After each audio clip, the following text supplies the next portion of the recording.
আসসালামু আলাইকুম বন্ধুরা, দেখেন চাচা বেতের তৈরি কত সুন্দর জিনিসপত্র তৈরি করতেছে। এখানে চাচা অনেকগুলো দেখেন, এগুলার আসলে আমি নাম ভালো করে জানি না, কিন্তু প্রাচীনকালে এগুলার ব্যবহার হতো খুব বেশি। বর্তমানেও চাকমা মারমারা এগুলা পাহাড়ে অনেক কাজে ব্যবহার করে থাকে, কিন্তু এগুলা দেখতে খুবই সুন্দর। আর দেখুন চাচা অনেকগুলো তৈরি করে কিন্তু এখানে বিক্রি করতেছে। বহু বছর ধরে চাচা এগুলো বানিয়ে এই জায়গাতে বিক্রি করে।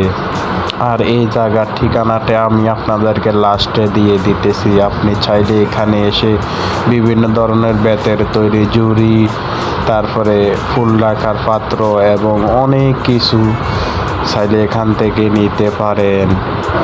এই জায়গাটা হচ্ছে গুলশান চত্বরের ডিসিসি মার্কেটের পিছনের গলি। এর রোড নাম্বার হচ্ছে 9 নাম্বার, চব্বর টাওয়ারের অপোজিটে একদম রাস্তার পাশেই দেখতে পাবেন চাচার এই যে এই ছোটখাটো দোকানটি।